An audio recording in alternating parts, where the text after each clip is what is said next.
வணக்கம். Hi-tech transformer Coimbatore. Another amplifier 14 transistor amplifier ready பண்ணியிருக்கோம். அதனுடைய இன்டர்னல் பார்ட்ஸ் பார்ப்போம். இதில் பார்த்தீங்கன்னா 30030 10 ஆம்ஸ் டிரான்ஸ்ஃபார்மர் யூஸ் பண்ணியிருக்கோம். அண்ட் வந்து 12012 2 ஆம்ஸ் வைண்டிங், ஒரு 3 வைண்டிங் வரும். ஏன்னா இதில் வந்து FT03 கிட்டு யூஸ் பண்ணியிருக்கோம். அந்த FT03 கிட்டுக்காக வந்து அடிஷ்னலாக வந்து ஒரு வைண்டிங் யூஸ் பண்ணியிருக்கோம். டோட்டலாக வந்து 3 வைண்டிங் வரும். இது ஒவ்வொரு வைண்டிங் எதுக்குன்னு பார்க்கலாங்க. இப்போ ஆக்சுவலாக பார்த்தீங்கன்னா இதில் 30030 இதனுடைய அவுட்புட் டிசி வோல்ட் வந்து 42 வோல்ட்டு, 42.1 வோல்ட்டு வந்திருக்கு. இந்த பவர் சப்ளையில் வந்து 2 கண்டென்சர் போட்டிருக்கேன். அதுக்கே வந்து 42.1 வோல்ட் வந்திருக்கு. இதே வந்து நம்ம 24 வோல்ட்டு டிரான்ஸ்ஃபார்மராக இருந்தால் 4 கண்டென்சர் போடுவேன். இது நல்லா நோட் பண்ணிக்கிங்க. 30 வோல்ட் கண்டென்சர், 30 வோல்ட் டிரான்ஸ்ஃபார்மருக்கு வந்து 2 கண்டென்சர் போட்டிருக்கேன். அதே 24 வோல்ட் டிரான்ஸ்ஃபார்மராக இருந்தால் இந்த கண்டென்சர் வந்து 4 கண்டென்சர் போடுவேன். ஏன்னா வோல்ட் வந்து 4 கண்டென்சர் போட்டோம்னா இன்னும் கொஞ்சம் ரைஸ் ஆகும். அப்போ அது ரொம்ப ரைஸ் ஆச்சுன்னா வந்து நம்ம இங்கே யூஸ் பண்ணுற போர்டு தென் ஸ்பீக்கர்ஸ் இதுக்கு எல்லாமே வந்து ஒரு காம்பினேஷன் வந்து செட் ஆகாது. அதுக்காக வந்து இங்கே லிமிட் பண்ணியிருக்கேன். இங்கே வந்து 2 கண்டென்சர் தான் போட்டிருக்கேன். 2 கண்டென்சர் போட்டு அதனுடைய அவுட்புட் வந்து 42 வோல்ட் வருது. இப்போ நான் வால்யூம் கொடுக்குறேன். இதனுடைய லோடு வேரியேஷன்ஸ் எந்த அளவுக்கு ட்ராப் ஆகுதுன்னு பார்க்கலாம்.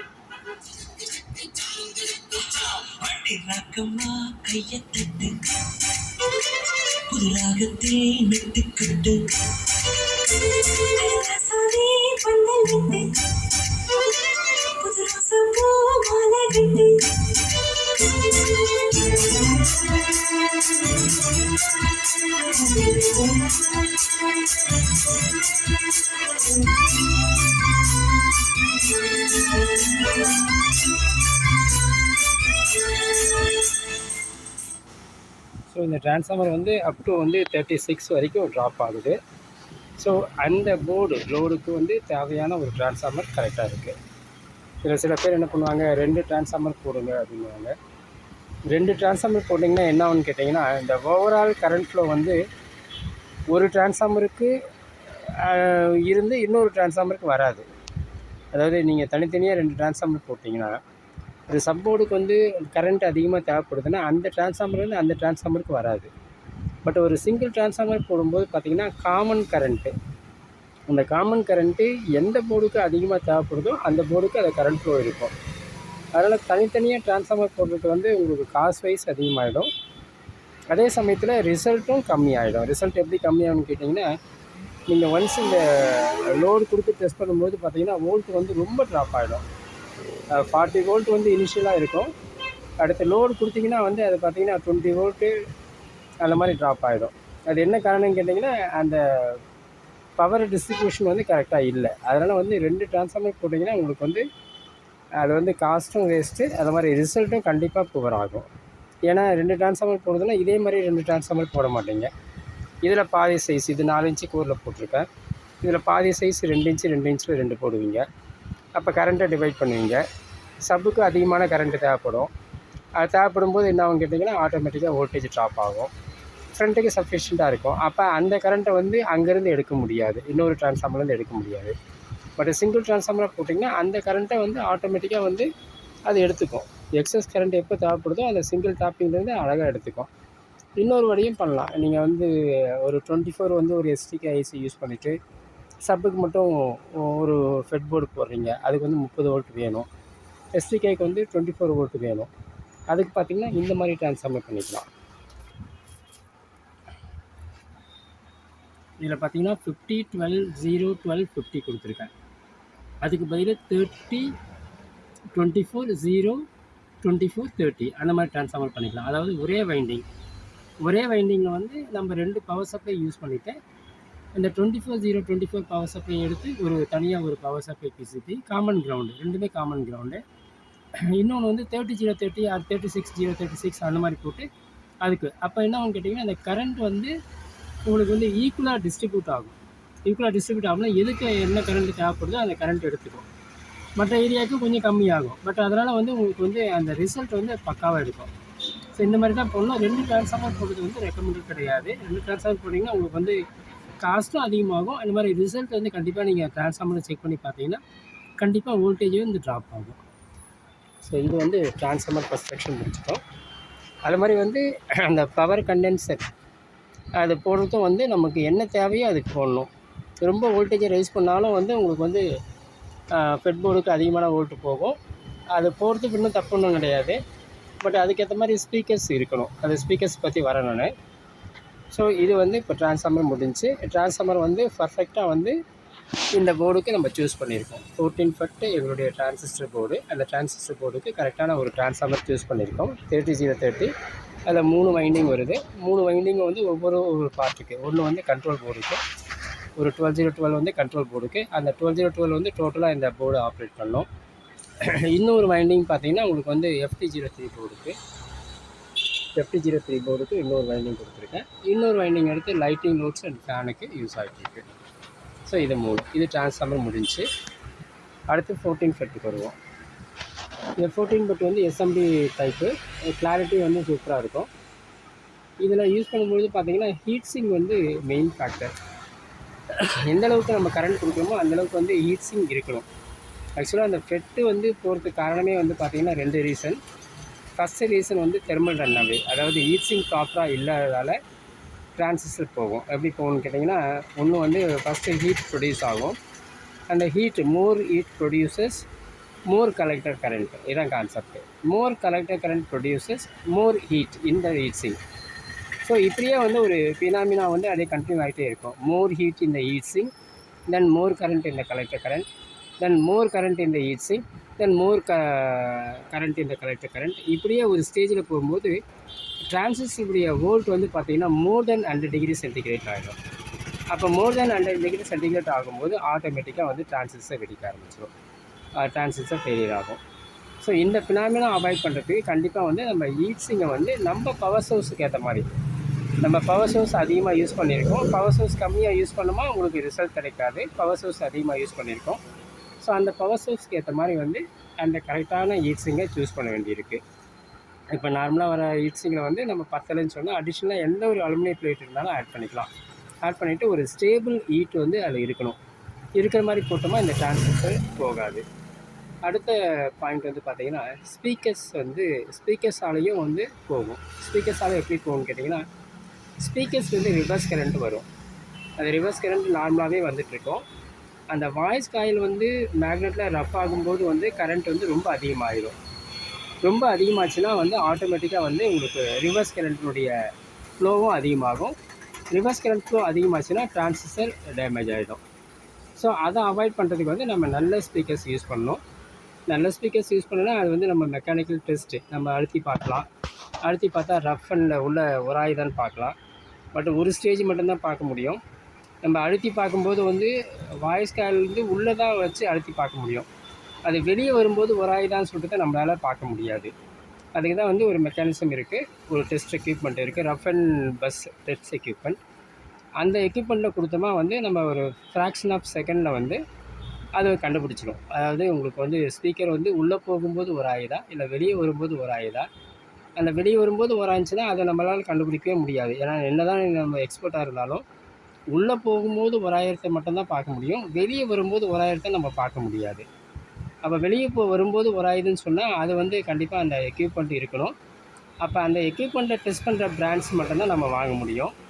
அதாவது ஜிப்பு, JPL, டைனிட்டி இந்த மாதிரி பிராண்ட்ஸ் மட்டும்தான் அந்த டெஸ்டிங் கம்ப்ளீட் பண்ணியிருப்பாங்க. அவங்களும் வந்து நம்ம கரெக்டாக கொடுக்குறாங்களான்னு சொல்ல முடியாது. ஏன்னா வந்து பார்த்திங்கன்னா அந்த மாதிரி ரஃப் அண்ட் டெஸ்ட்டு இது வந்து ஆக்சுவலாக ஒரு மெக்கானிக்கல் கன்ஸ்ட்ரக்ஷன். இது மெக்கானிக்கல் கன்ஸ்ட்ரக்ஷனில் வந்து ஏதாவது டிஃபெக்ட் இருந்துச்சுன்னா அந்த டிஃபெக்டிவ் பீஸு கூட வந்து அவங்க சேல் பண்ண தான் பார்ப்பாங்க. அந்த மாதிரி சேல் பண்ணும்போது பார்த்திங்கன்னா நம்பர் 1 குவாலிட்டி, நம்பர் 2 குவாலிட்டி அந்த மாதிரி வந்து டிவிஷன் ஆகும். ரஃப் அண்ட் டெஸ்ட் மெக்கானிக்ஸில் வந்து டெஸ்டிங்கில் வந்து ஃபெயிலியர் ஆகிற ப்ராடக்ட்டும் வெளியே வரதான் செய்யும். ஈவன் அது JPL இருந்தாலும் சரிங்க, இல்லை டைனிட்டி எந்த பிராண்டாக இருந்தாலும் வெளியே வரதான் செய்யும். ஸோ அந்த மாதிரி வெளியே வரும்பொழுது வந்து நம்ம வந்து அந்த பீஸ் வந்து நம்பர் 1 குவாலிட்டி ஒரு பேட்ச் ஆகும், நம்பர் 2 குவாலிட்டி ஒரு பேட்ச் ஆகும். ஒரு கண்ட்ரிக்கும் மாறி மாறி தான் வரும். ஸோ அந்த மாதிரி வரும்பொழுது வந்து அது நம்ம கையில் என்ன கிடைக்குதுன்னு நமக்கு தெரியாது. பட் நம்ம இங்கே வந்து டெஸ்ட் பண்ண முடியும். ஒரு வாட்டி வந்து ஃபெட்டு ஃபெயிலியர் ஆகிடுச்சுன்னா அந்த எந்த ஃபெட்டு ஃபெயிலியர் ஆகுதோ அந்த ஸ்பீக்கர் வந்து ஏதோ ஒரு ப்ராப்ளம் இருக்குது, ஒரு மெக்கானிக்கல் டிஃபெக்ட் இருக்குது, அதில் கன்ஸ்ட்ரக்ஷனில் வந்து ஒரு மெக்கானிக்கல் டிஃபெக்ட் இருக்குது.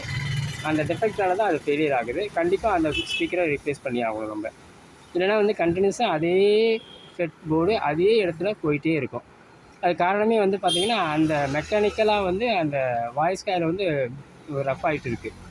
ஸோ அந்த ரஃப் ஆகிட்டால வந்து அந்த ஸ்பீக்கர் போயிட்டே இருக்கும், அந்த ஃபெட்டும் போயிட்டே இருக்கும். அதில் ஸ்பீக்கர் போகாது, ஃபெட்டு மட்டும் போயிட்டே இருக்கும். அது ஏன்னு கேட்டிங்கன்னா அந்த ரஃப் அண்ட் பஸ் டெஸ்ட்டில் வந்து அது ஓகே ஆகாத ஒரு பீஸு. அந்த ஓகே ஆகாத பீஸை மறுபடியும் நம்ம யூஸ் பண்ணும்போது கண்டிப்பாக வந்து டிரான்சிஸ்டர் போயிட்டுருக்கும். பட் இன்னொரு ஃபேக்டர் இருக்குது. அது என்ன ஃபேக்டர்னு கேட்டிங்கன்னா, நீங்கள் வந்து வோல்டேஜ் கம்மியாக கொடுத்தீங்கன்னா வந்து அந்த ரஃப் அண்ட் பஸ் டெஸ்டிங்கில் வந்து ஓகே ஆகிடும். ரொம்ப வோல்டேஜ் லோ வோல்டேஜ் அதை வோல்டேஜ் நம்ம ஆப்ரேட் பண்ணும்போது அது வந்து ஓகே ஆகிடும். மோர் வோல்ட் கொடுக்கும்போது தான் மட்டும்தான் போகும். அப்போ அவங்க டெஸ்ட் பண்ணுற கேட்டகரியில் என்ன பண்ணுவாங்க, ஒரு பீஸ் வந்து ஒரு ஹை வோல்டேஜில் வந்து ஓகே ஆகலை அப்படின்னு சொன்னால் வந்து கொஞ்சம் லோ வோல்டேஜ் கொடுத்து டெஸ்ட் பண்ணுவாங்க. அப்போ லோ வோல்டேஜ் கொடுத்து ஓகே ஆகிடும். அது வந்து செகண்ட் கேட்டகரி. அது செகண்ட் கேட்டகரியை கொடுத்துருவாங்க. அப்போ வந்து நம்மளும் வந்து அந்த லோ வோல்டேஜை யூஸ் பண்ணி ஆகணும். நம்ம ஹை வோல்டேஜ் யூஸ் பண்ணும்போது அதனுடைய மூவ்மெண்ட், வாய்ஸ் காயிலுடைய மூவ்மெண்ட் வந்து ரொம்ப அதிகமாக இருக்கும். ரொம்ப அதிகமாக இருக்கும்போது பார்த்திங்கன்னா அது வந்து போய் வரும்பொழுது ஏதோ ஒரு இடத்துல வந்து டச் ஆகி உங்களுக்கு வந்து ஃபெட்டை வந்து தூக்கிடும். ஸோ அதை அவாய்ட் பண்ணுறதுக்கு நம்ம வந்து ஃபிசிக்கலாக வந்து ஒவ்வொரு ஸ்பீக்கரையும் வந்து நீட்டாக செக் பண்ணி அதுக்கடுத்து லோட் பண்ணணும். பட் நம்ம ரிசல்ட் வேணும், ரிசல்ட் வேணுறதுக்காக இந்த ரிஸ்க் எடுத்து தான் ஆகணும். நாங்கள் ஆக்சுவலாக ரொம்ப ஹை வோல்டேஜ் யூஸ் பண்ணும்போது நாங்களே வந்து ஸ்பீக்கர் போட்டு முறையாக டெஸ்ட் பண்ணி ஒரு 1 டே ரன் பண்ணி அதுக்கடுத்து வந்து கஸ்டமருக்கு சப்ளை பண்ணுவோம். அது கஸ்டமர் அது டெக்னீஷியன் யாருக்காக இருந்தாலும் சப்ளை பண்ணுவோம். அது மாதிரி சப்ளை பண்ணும்போது இந்த ப்ராப்ளம்ஸ் இருந்துச்சுன்னா நாங்கள் பார்த்து அந்த ஸ்பீக்கரை ரீப்ளேஸ் பண்ணுவோம். ஸோ இது எங்களுடைய 14 ஃபெட். ஸோ இந்த 14 ஃபெட்டில் டிரான்சிஸ்டர் ஃபெயிலியர்னால் 2 ரீசன் தான். ஒன்று வந்து தெர்மல் ரன்னாவே, செகண்ட் ரீசன் வந்து ஸ்பீக்கர் வந்து கரெக்டான ஒரு ஸ்பீக்கர் கிடையாது. அதாவது ரஃப் அண்ட் பஸ் அந்த டெஸ்ட்டில் வந்து ஃபெயிலியர் ஆன ஒரு பீஸு, அந்த பீஸ் இருந்தால் வந்து டிரான்சிஸ்டர் அடிக்கடி போயிட்டுருக்கோம். தென் அந்த அடிஷ்னலாக வந்து நாங்கள் வந்து ஒரு கண்ட்ரோல் போர்டு யூஸ் பண்ணியிருக்கோம். இந்த கண்ட்ரோல் போர்டு குவாலிட்டி வந்து சூப்பராக இருக்கும், ஒவ்வொன்றும் ரொம்ப ப்ராப்பராக இருக்கும். இதில் ஒரு பெரிய அட்வான்டேஜ் என்னன்னு கேட்டிங்கன்னா, சென்ட்ரல் வாய்ஸ் வந்து தனியாக பிரிஞ்சிடும். சென்ட்ரல் வாய்ஸு தனியாக பிரியும் போது பார்த்திங்கன்னா சென்ட்ரல் வால்யூம் கம்மி பண்ணிட்டோமா டோட்டலாக எல்லா ஏரியாவிலிருந்து வாய்ஸுடைய டிபி வந்து ரொம்ப லோ லெவலில் இருக்கும். அப்போ லோ லெவலில் இருக்கும்போது 5 ஸ்பீக்கரையும் வச்சு 6 ஸ்பீக்கரையும் வச்சு நம்ம கேட்கும்போது வாய்ஸ் மட்டும் தனியாக ஒரு ஏரியாவிலேருந்து நமக்கு வர மாதிரி இருக்கும். அது கேட்குறதுக்கு ரொம்ப நல்லா இருக்கும். இப்போ வைக்கிறேன் பாருங்கள்.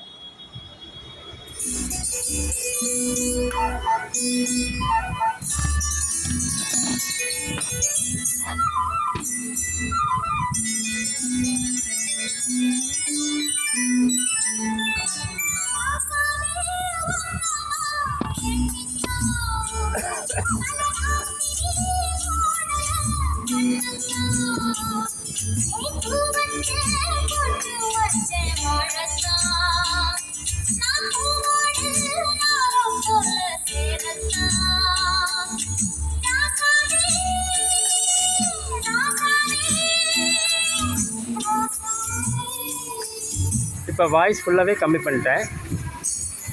இப்போ பார்த்தீங்கன்னா தெரியும் உங்களுக்கு.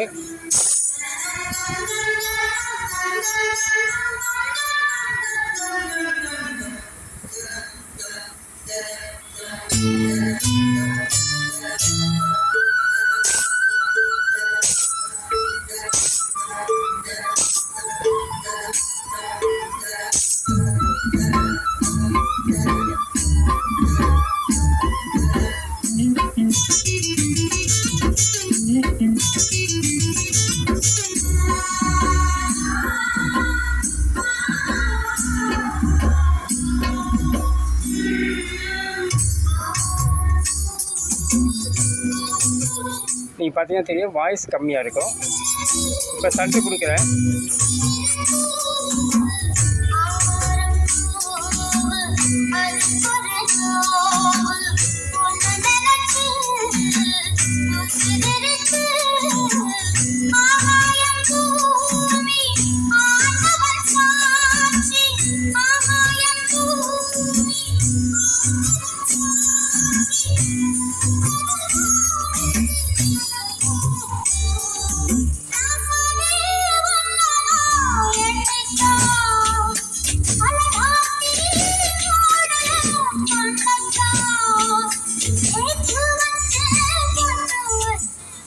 ஸோ இதில் வந்து இந்த வாய்ஸ்னுடைய டிபி லெவல் மட்டும் சென்ட்ரு வாய்ஸ் வச்சால் மட்டும்தான் நல்லா கிடைக்கும். சென்ட்ரு வாய்ஸ் வைக்கலனா மற்ற வாய்ஸ்னுடைய டிபி லெவல் லோவாக இருக்கும். அந்த மாதிரி கேட்கும்போது பார்த்தீங்கன்னா நீங்கள் ரிசல்ட் பார்த்துருப்பீங்க. அந்த மாதிரி கேட்கும்போது பார்த்தீங்கன்னா சென்ட்ரு மட்டும் தனியாக ஒரு ஸ்பீக்கர்லேருந்து வெளியே வரும். அது மட்டும் கிடையாது, அதனுடைய மிட் ஃப்ரீக்வன்சிஸு, அதாவது வாய்ஸ் இல்லாத போது சில இன்ஸ்ட்ருமெண்ட்டு ப்ளே ஆகும். அந்த ப்ளே வந்து பார்த்திங்கன்னா இளையராஜா சாங்ஸும் நல்லாவே தெரியும். அதனுடைய பீட்டும் ரொம்ப அதிகமாக வரும். அந்த மிட் ஃப்ரீக்வன்சிஸ் வேறு எந்த ஸ்பீக்கர்லேயும் வெளியே வராது, அதாவது லோவாக வெளியே வரும். அது வந்து பார்த்திங்கன்னா கேட்குறதுக்கு ரொம்ப பிரமாதமாக இருக்கும். ஸோ இதுதான் வந்து இந்த எங்களுடைய போர்டுனுடைய ரொம்ப ஸ்பெஷாலிட்டி. பட் சப்பு சரௌண்டெலாம் கூட வந்து அவ்வளோ பெருசாக சொல்ல முடியாது. வாய்ஸ் மட்டும் பிரமாதமாக வெளியே வரும். ஸோ ஒரு டிவி ப்ரோக்ராம் பார்க்கும்போது அந்த வாய்ஸுடைய இது வந்து ரொம்ப நல்லாயிருக்கும் கேட்குறதுக்கு. ஸோ இது வந்து யாராவது ஸ்பேர் கேட்டிங்கன்னா கொடுங்க. மொத்தமே ஒரு 4 பார்ட்ஸ் தான் இருக்குது. 3030 ட்ரான்ஸ்ஃபார்மர், 14 டிரான்சிஸ்டர், அதுக்கடுத்து வந்து ஒரு பவர் சப்ளை போர்டு, தென் ஒரு கண்ட்ரோல் போர்டு. மொத்தமே வந்து ஒரு 4 ஸ்பேர்ஸ் தான் இருக்குது. அந்த 4 ஸ்பேர்ஸ் ரிசல்ட் கேட்டிருப்பீங்க. யாருக்காவது வேணும்னா என்னை கான்டாக்ட் பண்ணுங்கள். தேங்க்யூ.